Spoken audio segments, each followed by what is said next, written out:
Good evening. The television and radio stations of the United States and their affiliated stations are proud to provide facilities for a discussion of issues in the current political campaign by the two major candidates for the presidency. The candidates need no introduction. The Republican candidate, Vice President Richard M. Nixon, and the Democratic candidate, Senator John F. Kennedy. According to rules set by the candidates themselves, each man shall make an opening statement of approximately 8 minutes duration and a closing statement of approximately 3 minutes duration. In between, the candidates will answer or comment upon answers to questions put by a panel of correspondents. In this, the first discussion in a series of 4 joint appearances, the subject matter has been agreed will be restricted to internal or domestic American matters. And now for the first opening statement by Senator John F. Kennedy. Smith, Nixon. In the election of 1860, Abraham Lincoln said the question was whether this nation could exist half slave or half free. In the election of 1960, and with the world around us, the question is whether the world will exist half slave or half free, whether it will move in the direction of freedom, in the direction of the road that we are taking, or whether it will move in the direction of slavery.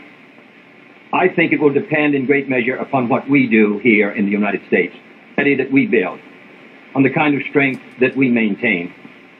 We discussed tonight domestic issues, but I would not want that to be any implication to be given that this does not involve directly our struggle with Mr. Khrushchev for survival.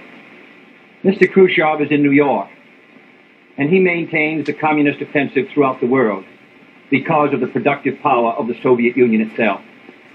The Chinese communists have always had a large population, but they are important and dangerous now because they are mounting a major effort within their own country.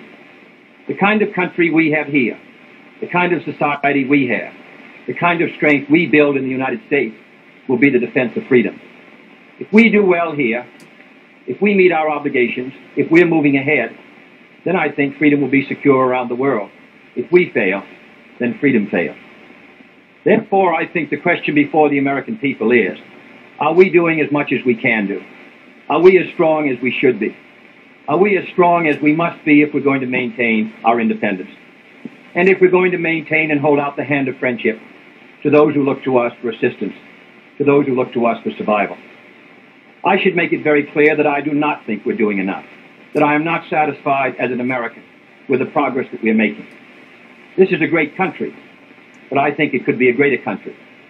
And this is a powerful country, but I think it could be a more powerful country. I'm not satisfied to have 50% of our steel mill capacity unused. I'm not satisfied when the United States had last year the lowest rate of economic growth of any major industrialized society in the world, because economic growth means strength and vitality. It means we're able to sustain our defenses. It means we're able to meet our commitments abroad. I'm not satisfied when we have over $9 billion worth of food, some of it rotting, even though there is a hungry world, and even though 4 million Americans wait every month for a food package from the government, which averages 5 cents a day per individual. I saw cases in West Virginia, here in the United States, where children took home part of their school lunch in order to feed their families, because I don't think we're meeting our obligations towards these Americans. I'm not satisfied when the Soviet Union is turning out twice as many scientists and engineers as we are. I'm not satisfied when many of our teachers are inadequately paid, or when our children go to school part-time shifts. I think we should have an educational system second to none. I'm not satisfied when I see men like Jimmy Hoffa in charge of the largest union in the United States, still free. I'm not satisfied when we are failing to develop the natural resources of the United States to the fullest. Here in the United States, which developed the Tennessee Valley and which built the Grand Coulee and the other dams in the northwest United States, at the present rate of hydropower production, and that is the hallmark of an industrialized society, the Soviet Union by 1975 will be producing more power than we are.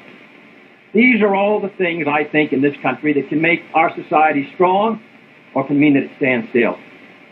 I'm not satisfied until every American enjoys his full constitutional rights. If a Negro baby is born, and this is true also of Puerto Ricans and Mexicans in some of our cities, he has about one-half as much chance to get through high school as a white baby. He has one-third as much chance to get through college as a white student. He has about a third as much chance to be a professional man, about half as much chance to own a house. He has about 4 times as much chance that he'll be out of work in his life as the white baby. I think we can do better. I don't want the talents of any American to go to waste. I know that there are those who say that we want to turn everything over to the government. I don't at all. I want the individuals to meet their responsibilities. And I want the states to meet their responsibilities. But I think there is also a national responsibility. The argument has been used against every piece of social legislation in the last 25 years. The people of the United States individually could not have developed the Tennessee Valley. Collectively, they could have. A cotton farmer in Georgia, or a peanut farmer, or a dairy farmer in Wisconsin or Minnesota, he cannot protect himself against the forces of supply and demand in the marketplace, but working together in effective governmental programs, he can do so. 17 million Americans who live over 65 on an average Social Security check of about $78 a month. They're not able to sustain themselves individually, but they can sustain themselves through the Social Security system. I don't believe in big government, but I believe in effective governmental action. And I think that's the only way that the United States is going to maintain its freedom. It's the only way that we're going to move ahead. I think we can do a better job. I think we're going to have to do a better job if we are going to meet the responsibilities which time and events have placed upon us. We cannot turn the job over to anyone else. If the United States fails, then the whole cause of freedom fails. And I think it depends in great measure on what we do here in this country. The reason Franklin Roosevelt was a good neighbor in Latin America was because he was a good neighbor in the United States. Because they felt that the American society was moving again. I want us to recapture that image. I want people in Latin America and Africa and Asia to start to look to America, to see how we're doing things, to wonder what the President of the United States is doing, and not to look at Khrushchev or look at the Chinese communists. That is the obligation upon our generation. In 1933, Franklin Roosevelt said in his inaugural that this generation of Americans has a rendezvous with destiny. I think our generation of Americans has the same rendezvous. The question now is, can freedom be maintained under the most severe attack it has ever known? I think it can be. And I think in the final analysis, it depends upon what we do here. I think it's time America started moving again. And now the opening statement by Vice President Richard M. Nixon. Smith, Senator Kennedy. The things that Senator Kennedy has said, many of us can agree with. There is no question but that we cannot discuss our internal affairs in the United States without recognizing that they have a tremendous bearing on our international position.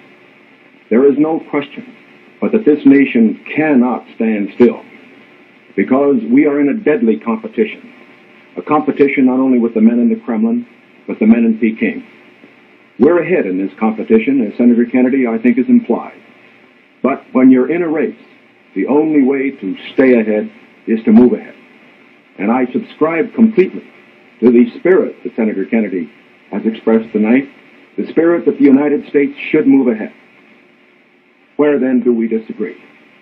I think we disagree on the implication of his remarks tonight and on the statements that he has made on many occasions during his campaign to the effect that the United States has been standing still.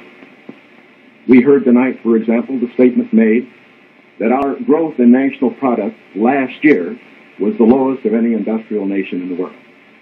Now, last year, of course, was 1958. That happened to be a recession year. But when we look at the growth of GNP this year, a year of recovery, we find that it's 6 9/10% and one of the highest in the world today. More about that later. Looking then to this problem of how the United States should move ahead and where the United States is moving, I think it is well that we take the advice of a very famous campaigner. Let's look at the record. Is the United States standing still?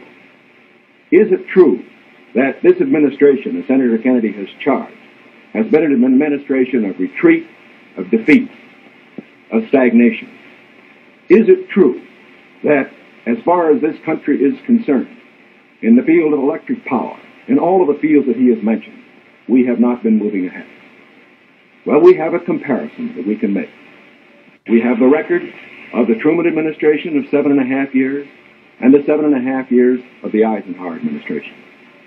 When we compare these two records in the areas that Senator Kennedy has discussed tonight, I think we find that America has been moving ahead.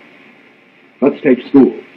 We have built more schools in these last 7.5 years than we built in the previous 7.5, for that matter, in the previous 20 years. Let's take hydroelectric power. We have developed more hydroelectric power in these 7.5 years than was developed in any previous administration in history.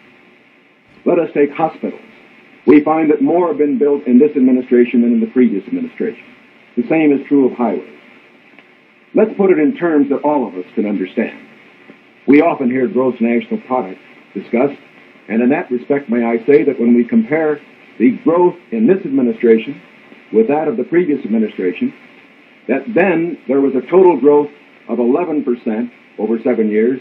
In this administration, there's been a total growth of 19% over 7 years.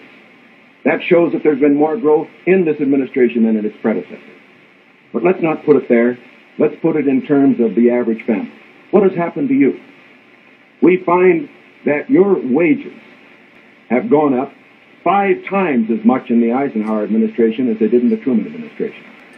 What about the prices you pay?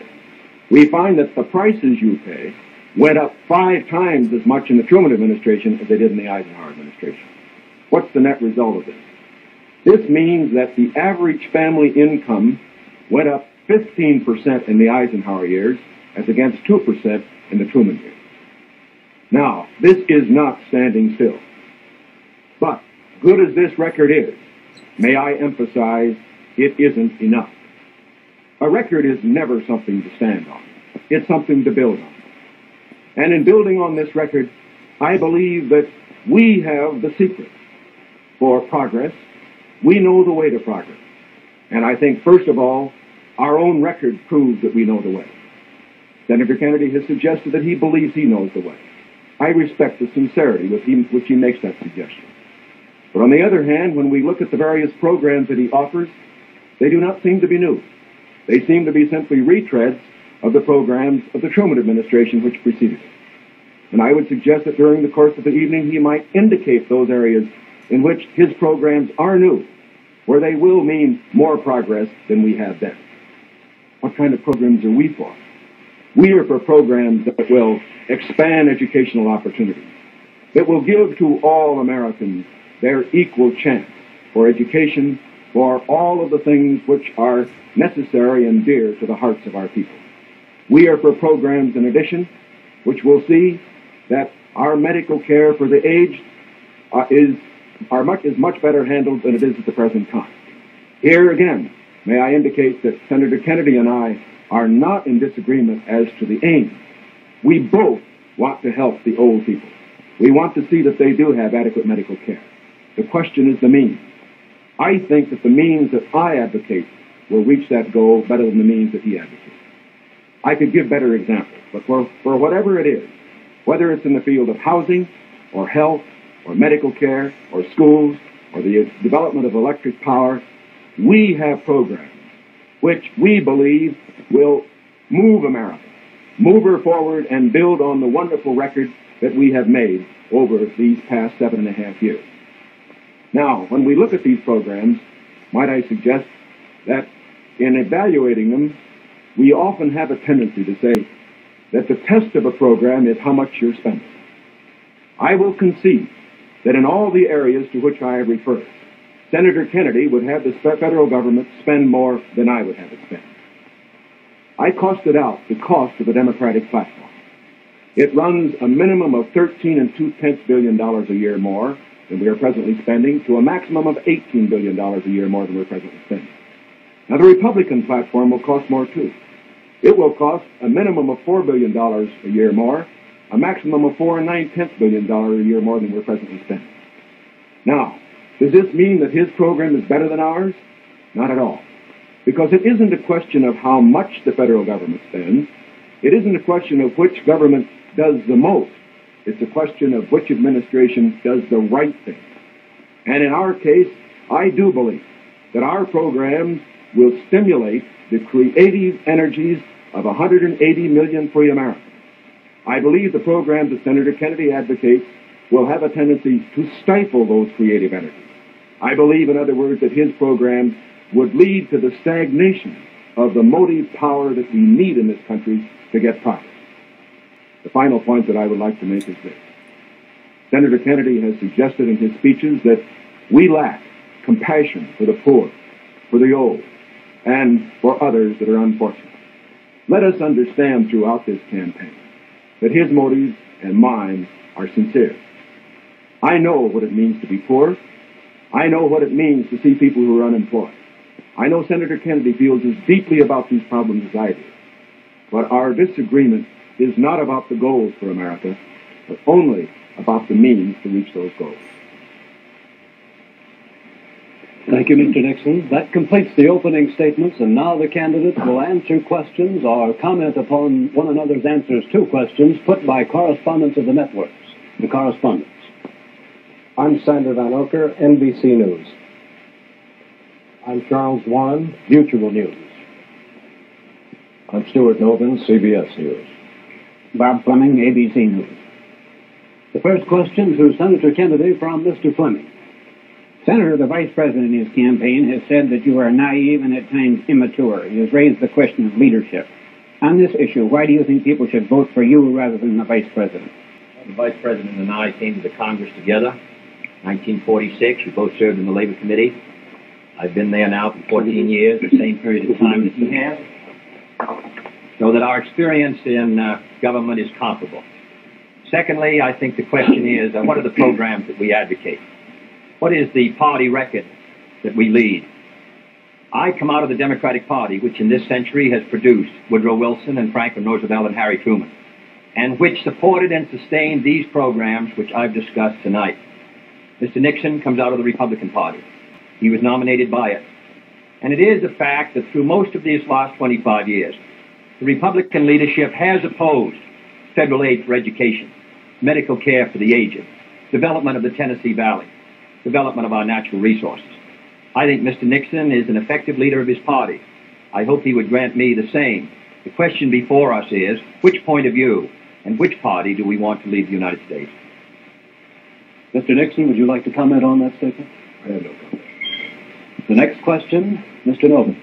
Mr. Vice President, your campaign stresses the value of your 8-year experience. And the question arises as to whether that experience was as an observer or as a participant or as an initiator of policy making.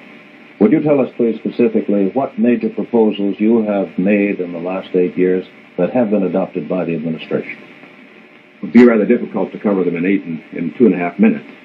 I would suggest that these proposals could be mentioned.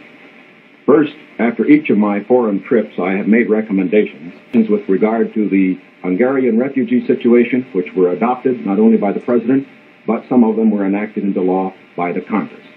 Within the administration, as a chairman of the President's Committee on Price Stability and Economic Growth, I have had the opportunity to make recommendations which have been adopted within the administration and which I think have been reasonably effective. I know Senator Kennedy suggested in a speech at Cleveland yesterday that that committee had not been particularly effective. I would only suggest that while we do not take the credit for it, I would not presume to, that since that committee has been formed, the price line has been held very well within the United States. Well, I would say in the latter that and that's what I found somewhat unsatisfactory about the figures, Mr. Nixon, that you used in your previous speech. When you talked about the Truman administration, Mr. Truman came to office in 1944 and at the end of the war, and difficulties that were facing the United States during that period of transition, 1946 when price controls were lifted. So it's rather difficult to use an overall figure of taking those 7.5 years and comparing them to the last 8 years. I prefer to take the overall percentage record of the last 20 years of the Democrats and the 8 years of the Republicans to show an overall period of growth. In regard to price stability, I'm not aware that that committee did produce recommendations that ever were certainly before the Congress from the point of view of legislation in regard to controlling prices. In regard to the exchange of students, of labor unions, I am chairman of the subcommittee on Africa, and I think that one of the most unfortunate phases of our policy towards that country was the very minute number of exchanges that we had. I think it's true of Latin America also. We did come forward with a program of students for the Congo of over 300, which was more than the federal government had for all of Africa the previous year. So that I don't think that we have moved, at least in those two areas, with sufficient vigor. The next question to Senator Kennedy from Mr. Warren. Senator Kennedy, during your brief speech a few minutes ago, you mentioned farm surpluses. I'd like to ask this. It's a fact, I think, that presidential candidates traditionally make promises to farmers. Lots of people, I think, don't understand why the government pays farmers for not producing certain crops, or paying farmers if they overproduce, for that matter. Now, let me ask, sir, why can't the farmer operate like the businessman who operates a factory? If an auto company overproduces a certain model car, Uncle Sam doesn't step in and buy up the surplus. Why this constant courting of the farmer? Well, because I think that if the federal government moved out of the program and withdrew its support, then I think you would have complete economic chaos. The farmer plants in the spring and harvests in the fall. There are hundreds of thousands of them. They're not able to control their market very well. They bring their crops in or their livestock in, many of them about the same time. They have only a few purchasers that buy their milk or their hogs, few large companies in many cases, and therefore the farmer is not in a position to bargain very effectively in the marketplace. I think the experience of the 20s has shown what a free market could do to agriculture. And if the agricultural economy collapses, then the economy of the rest of the United States sooner or later will collapse. The farmers are the number one market for the automobile industry of the United States. The automobile industry is the number one market for steel. So if the farmer's economy continues to decline as sharply as it has in recent years, then I think you would have a recession in the rest of the country. So I think the case for the government intervention is a good one. Secondly, my objection to present farm policy is that there are no effective controls to bring supply and demand into better balance. The dropping of the support price in order to limit production has not worked. And we now have the highest surpluses, $9 billion worth. We've had a higher tax load from the Treasury for the farmer in the last few years with the lowest farm income in many years. I think that this farm policy has failed. And my judgment, the only policy that will work will be for effective supply and demand to be in balance. And that can only be done through governmental action. I therefore suggest that in those basic commodities which are supported, that the federal government, after endorsement by the farmers in that commodity, attempt to bring supply and demand into balance, attempt effective production controls so that we won't have that 5 or 6% surplus which breaks the price 15 or 20%. I think Mr. Benson's program has failed. And I must say, after reading the Vice President's speech before the farmers, as he read mine, I don't believe that it's very much different from Mr. Benson. I don't think it provides effective governmental controls. I think the support prices are tied to the average market price of the last 3 years, which was Mr. Benson's theory. I therefore do not believe that this is a sharp enough breach with the past to give us any hope of success for the future. Mr. Nixon, comment? I, of course, disagree with Senator Kennedy insofar as his suggestion as to what should be done on the farm program.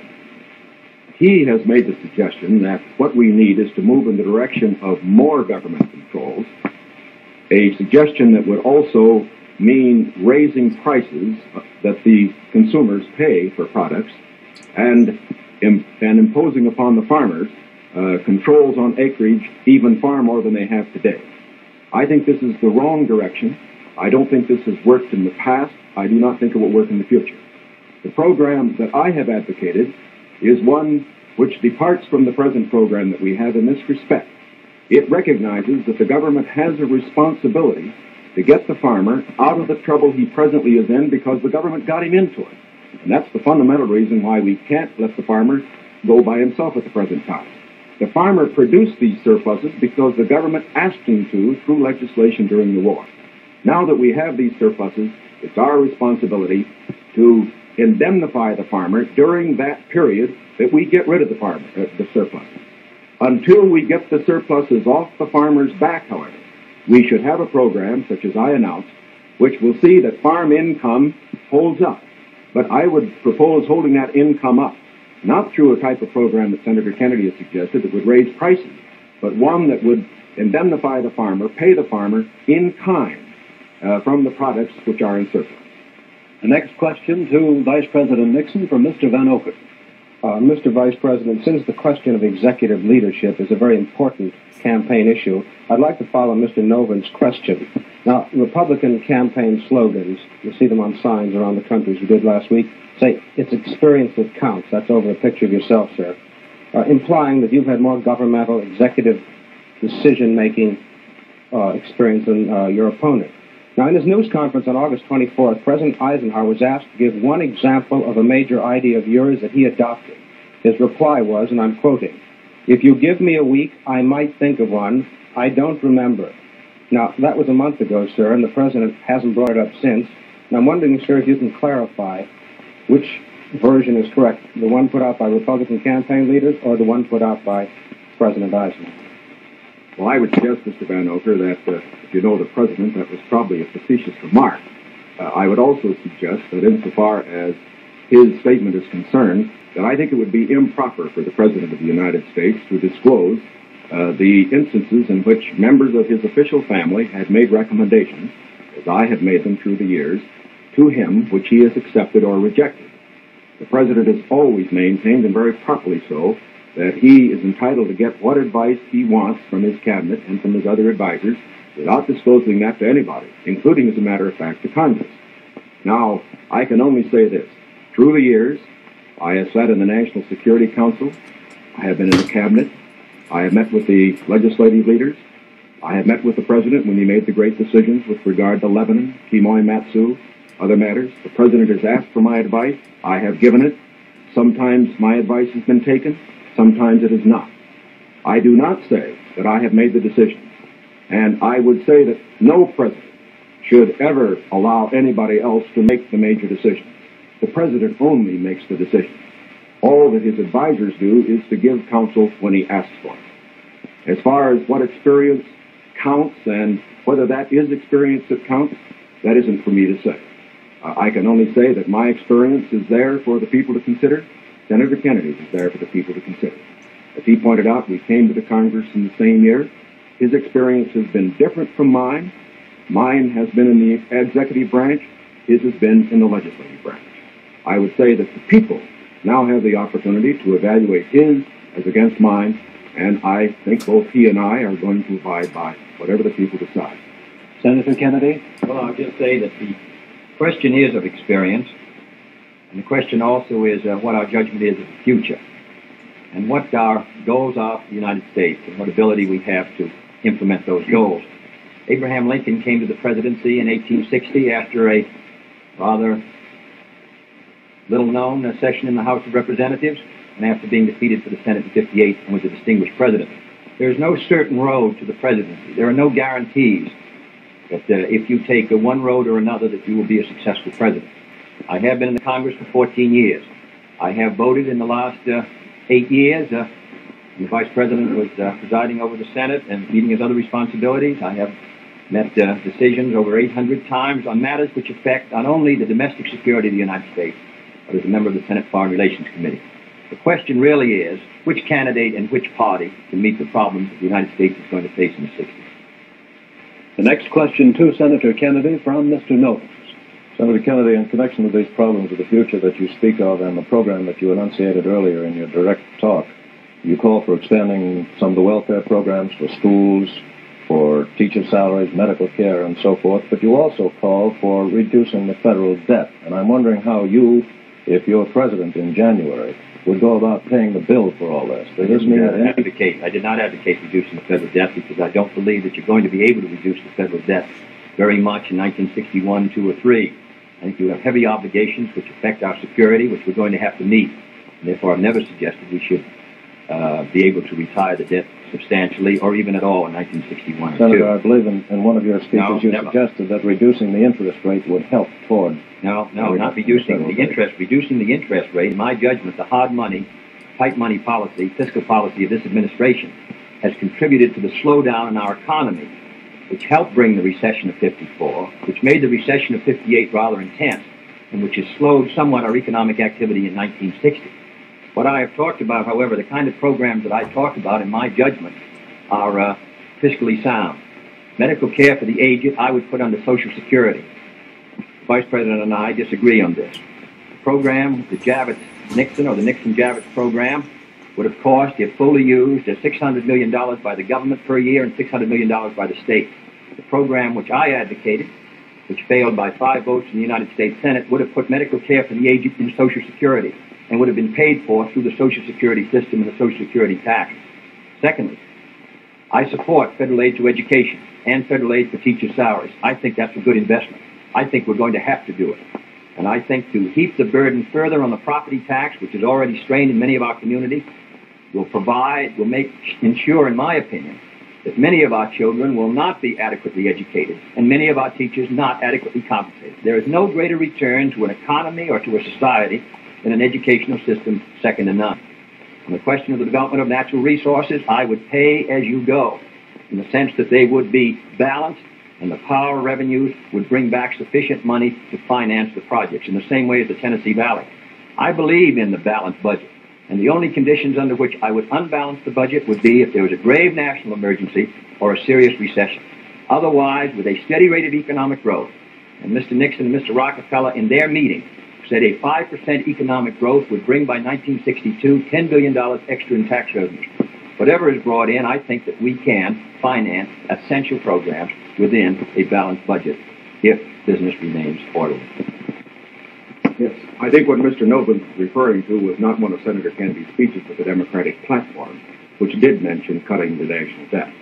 I think, too, that it should be pointed out that, of course, it is not possible, particularly under the proposals that Senator Kennedy has advocated, either to cut the national debt or to reduce taxes.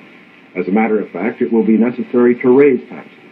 As Senator Kennedy points out, that as far as his one proposal is concerned, the one for medical care for the aged, that would be financed out of Social Security. That, however, is raising taxes for those who pay Social Security. He points out that he would make pay-as-you-go be the basis for our natural resources development. For our natural resources development, which I also support incidentally, however, whenever you appropriate money for one of these projects, you have to pay now and appropriate the money, and while they eventually do pay out, it doesn't mean that the government doesn't have to put out the money this year. And so I would say that in all of these proposals Senator Kennedy has made, they will result in one of two things. Either he has to raise taxes or he has to unbalance the budget. If he unbalances the budget, that means you have inflation, and that will be, of course, a very cruel blow to the very people, the older people that we've been talking about. As far as aid for school construction is concerned, I favor that, as Senator Kennedy did in January of this year, when he said he favored that rather than aid to teacher salaries. I favor that because I believe that's the best way to aid our schools without running any risk whatever of the federal government telling our teachers what to teach. The next question to Vice President Nixon from Mr. Warren. Mr. Vice President, you mentioned schools. It was just yesterday, I think you asked for a crash program to raise education standards. And this evening you talked about advances in education. Mr. Vice President, you said it was back in 1957 that salaries paid to school teachers were nothing short of a national disgrace. Higher salaries for teachers, you added, were important, and if the situation wasn't corrected, it would lead to a national disaster. Yet you refused to vote in the Senate in order to break a tie vote when that single vote, if it had been yes, would have granted salary increases to teachers. I wonder if you could explain that, sir. Awfully glad you got that question, because, as you know, I got into it at the last, and my other question wasn't able to complete the argument.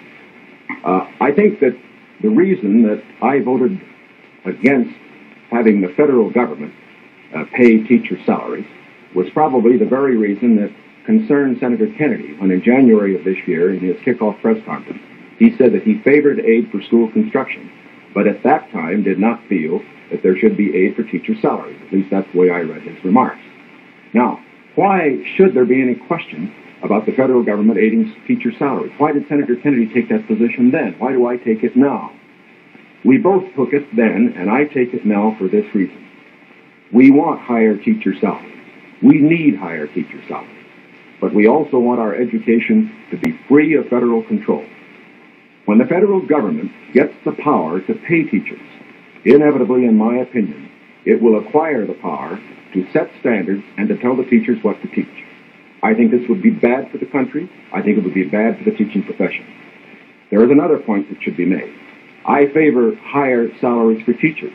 But as Senator Kennedy said in January of this year in the same press conference, the way that you get higher salaries for teachers is to support school construction, which means that all the local school districts in the various states then have money which is freed to raise the standards for teacher salaries. I should also point out this. Once you put the responsibility on the federal government for paying a portion of teacher salaries, your local communities and your states are not going to meet the responsibility as much as they should. I believe, in other words, that we have seen the local communities in the states assuming more of that responsibility. Teacher salaries, very fortunately, have gone up 50% in the last 8 years, as against only a 34% rise for other salaries. This is not enough. It should be more.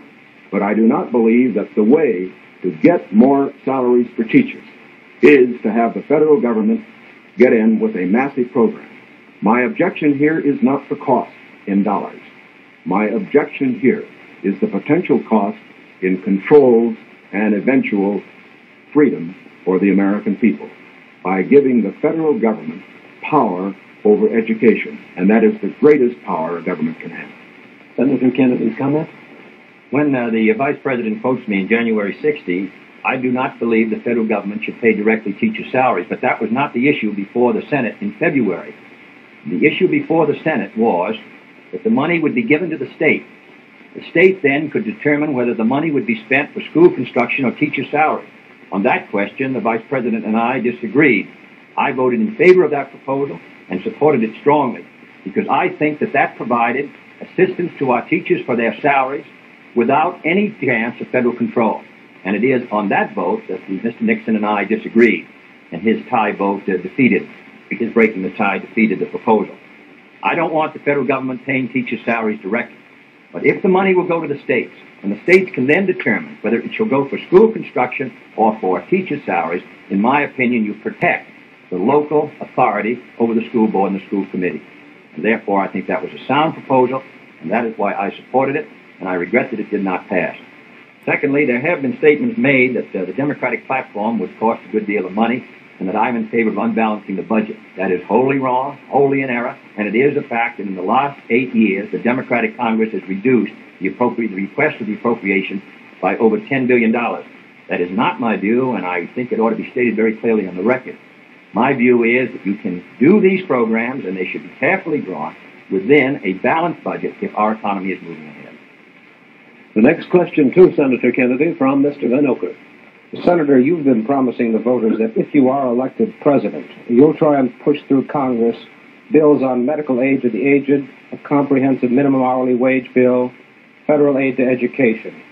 Now, in the August post-convention session of the Congress, when you at least held up the possibility you could one day be president, and when you had overwhelming majorities, especially in the Senate, you could not get action on these bills.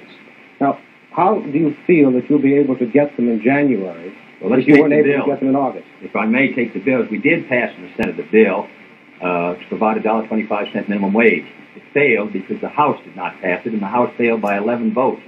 And I might say that 2/3 of the Republicans in the House voted against a $1.25 minimum wage, and a majority of the Democrats sustained it. Nearly 2/3 of them voted for the $1.25.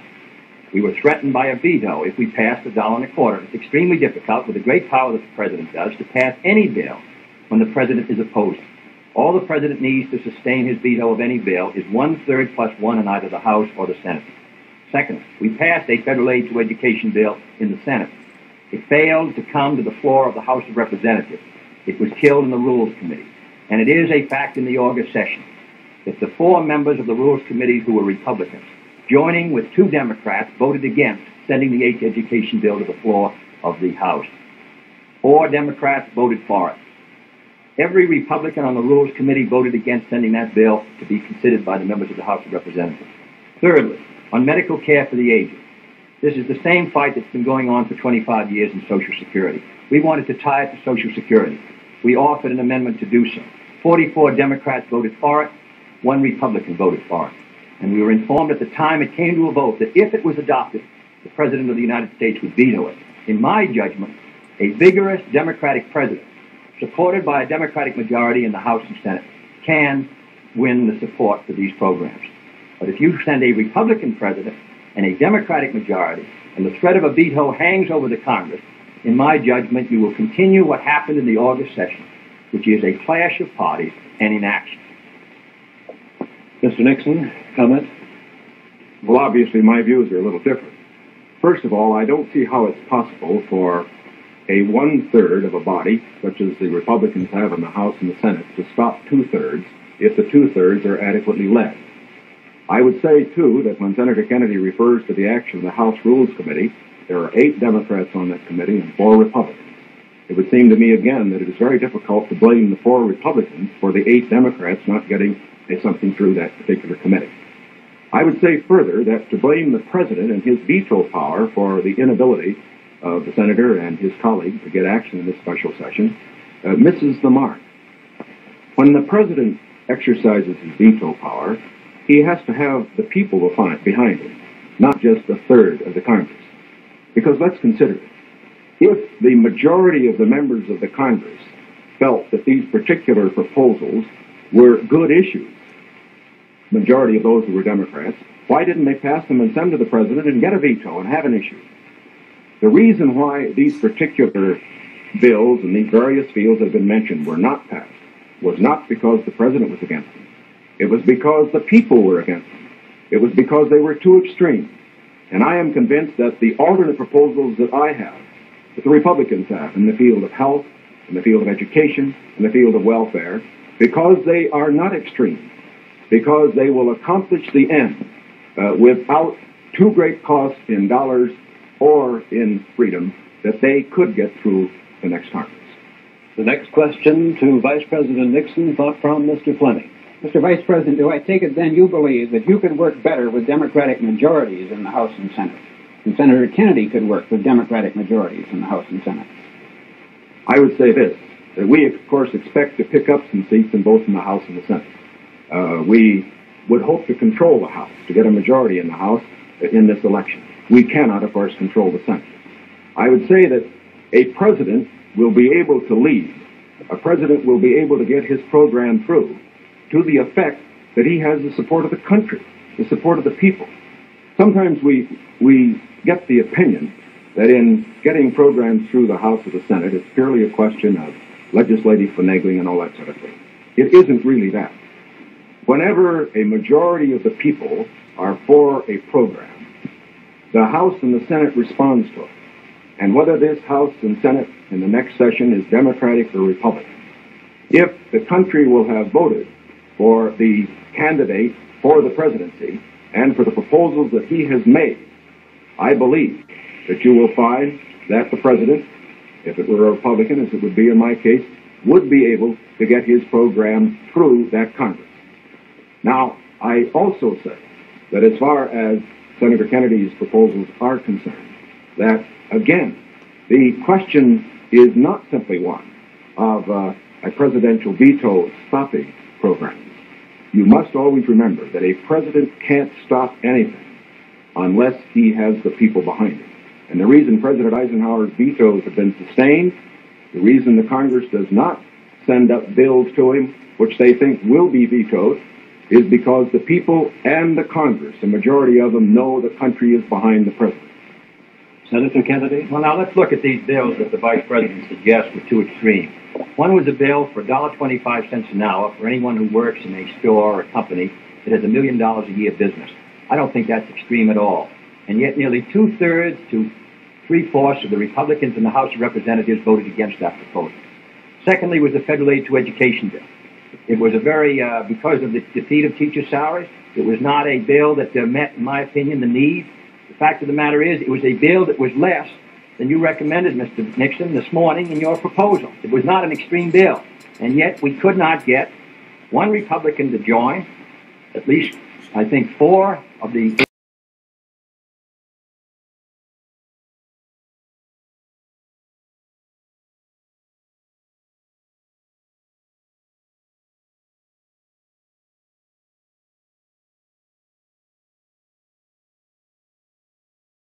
he has the people behind him. And the reason President Eisenhower's vetoes have been sustained, the reason the Congress does not send up bills to him, which they think will be vetoed, is because the people and the Congress, the majority of them, know the country is behind the president. Senator Kennedy? Well, now let's look at these bills that the Vice President suggests were too extreme. One was a bill for $1.25 an hour for anyone who works in a store or a company that has $1 million a year business. I don't think that's extreme at all. And yet nearly 2/3 to 3/4 of the Republicans in the House of Representatives voted against that proposal. Secondly was the federal aid to education bill. It was a very, because of the defeat of teacher salaries, it was not a bill that met, in my opinion, the needs. The fact of the matter is, it was a bill that was less than you recommended, Mr. Nixon, this morning in your proposal. It was not an extreme bill. And yet we could not get one Republican to join. At least, I think, 4 of the 8 Democrats voted to send it to the floor of the House, not one Republican, and they joined with those Democrats who were opposed to it. I don't say the Democrats are united in their support of the program, but I do say a majority are, and I say a majority of the Republicans are opposed to it. The third is medical care for the aged, which is tied to Social Security, which is financed out of Social Security funds.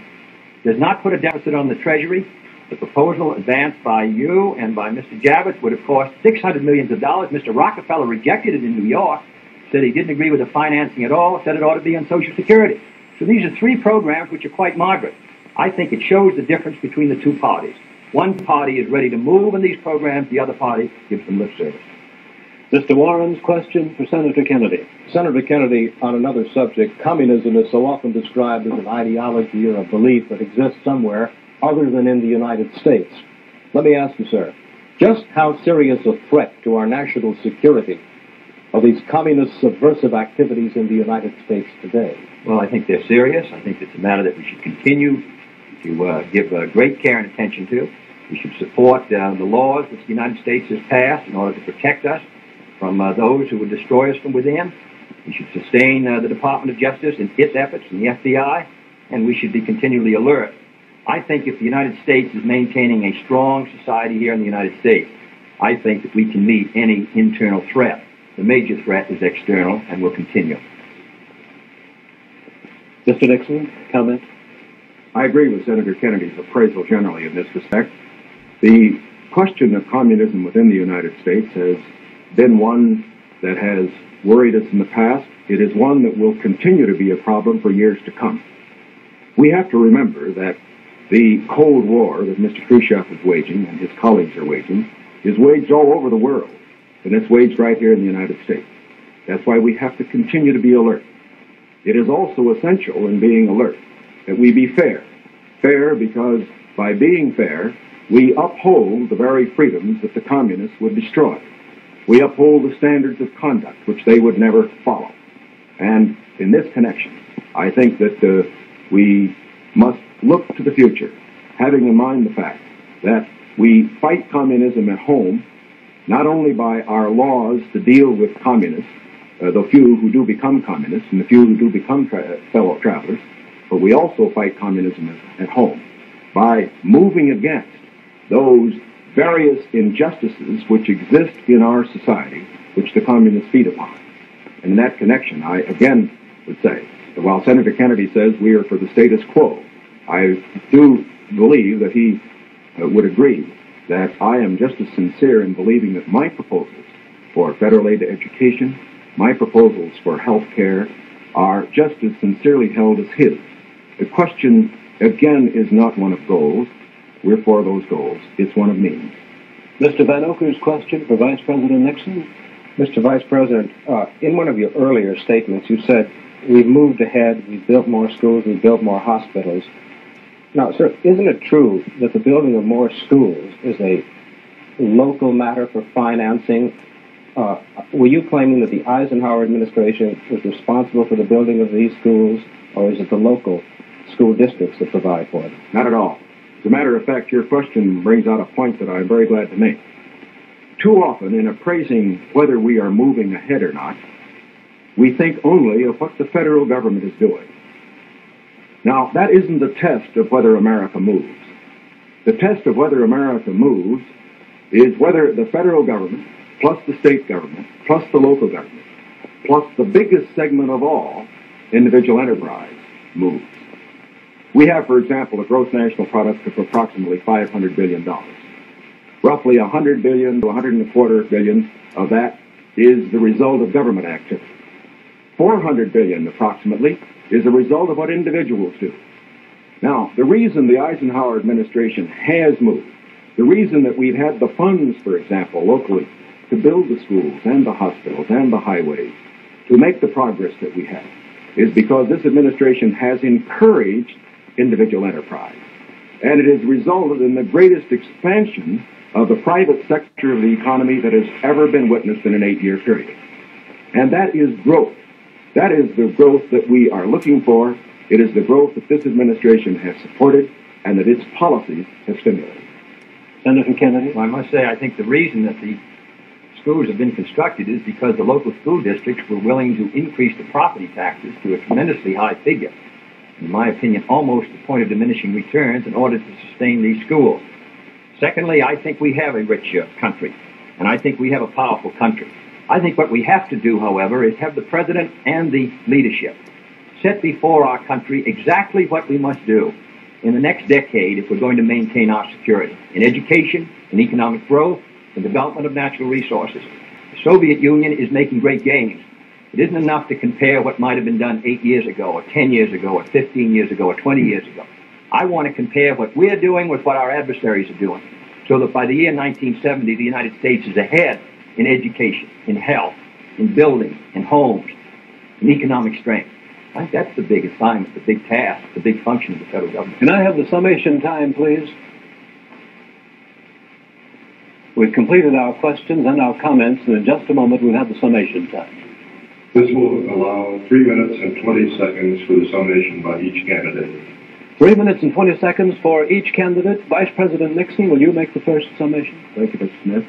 Senator Kennedy. First of all, I think it is well to put in perspective where we really do stand with regard to the Soviet Union in this whole matter of growth. The Soviet Union has been moving faster than we have. But the reason for that is obvious. They start from a much lower base. Although they have been moving faster in growth than we have, we find, for example, today, that their total gross national product is only 44% of our total gross national product. That's the same percentage that it was 20 years ago. And as far as the absolute gap is concerned, we find that the United States is even further ahead than it was 20 years ago. Is this any reason for complacency? Not at all. Because these are determined men. They are fanatical men. And we have to get the very most out of our economy. I agree with Senator Kennedy completely on that scope. Where we disagree is in the means that we would use to get the most out of our economy. I respectfully submit that Senator Kennedy too often would rely too much on the federal government, on what it would do to solve our problems, to stimulate growth. I believe that when we examine the Democratic platform, when we examine the proposals that he has discussed tonight, when we compare them with the proposals that I have made, that these proposals that he makes would not result in greater growth for this country than would be the case if we followed the programs that I have advocated. There are many of the points that he has made that I would like to comment upon. The one in the field of health is worth mentioning. Our health program, the one that Senator Javits and other Republican senators as well as I supported, is one that provides for all people over 65 who want health insurance the opportunity to have it if they want it. It provides a choice of having either government insurance or private insurance. But it compels nobody to have insurance who does not want it. His program under Social Security would require everybody who had Social Security to take government health insurance whether he wanted it or not. And it would not cover several million people who are not covered by Social Security at all. Here is one place where I think that our program does a better job than his. The other point that I would make is this. This downgrading of how much things cost, I think many of our people will understand better when they look at what happened during the Truman administration when the government was spending more than it took in. We found savings over a lifetime eaten up by inflation. We found the people who could least afford it, people on retired incomes, people on fixed incomes, we found them unable to meet their bills at the end of the month. It is essential that a man who's president of this country certainly stand for every program that will mean for growth. And I stand for programs that will mean growth and progress. But it is also essential that he not allow a dollar spent that could be better spent by the people themselves. Senator Kennedy, your conclusion? The point was made by Mr. Nixon that the Soviet production is only 44% of ours. I must say that 44% in that Soviet country is causing us a good deal of trouble tonight. I want to make sure that it stays in that relationship. I don't want to see the day when it's 60% of ours and 70 and 75 and 80 and 90% of ours, with all the force and power that it could bring to bear in order to cause our destruction. Secondly, the Vice President mentioned medical care for the aged. Our program was an amendment to the Kerr Bill. The Kerr Bill provided assistance to all those who were not on Social Security. I think it's a very clear contract. In 1935, when the Social Security Act was written, 94 out of 95 Republicans voted against it. Mr. Landon ran in 1936 to repeal it. In August of 1960, when we tried to get it again, but this time for medical care, we received the support of one Republican in the Senate on this occasion. Thirdly, I think the question before the American people is, as they look at this country and as they look at the world around them, the goals are the same for all Americans. The means are at question. The means are at issue.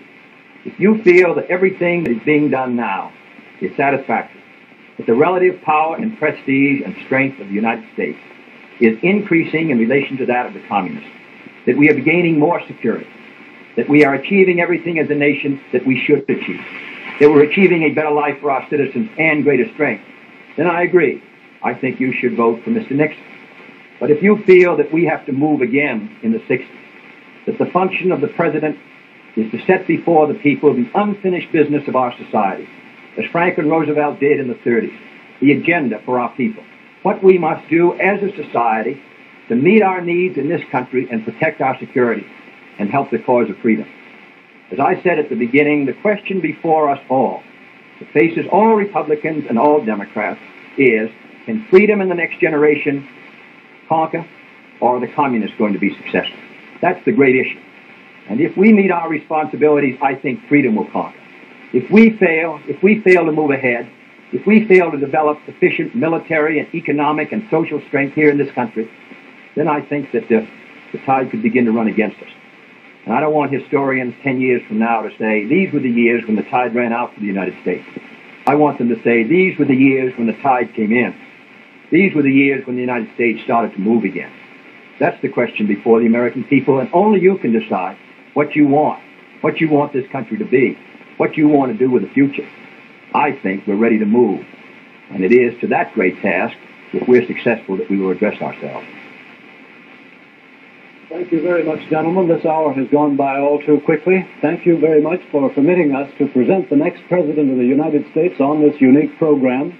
I've been asked by the candidates to thank the American networks and the affiliated stations for providing time and facilities for this joint appearance. Other debates in this series will be announced later and will be on different subjects. This is Howard K. Smith.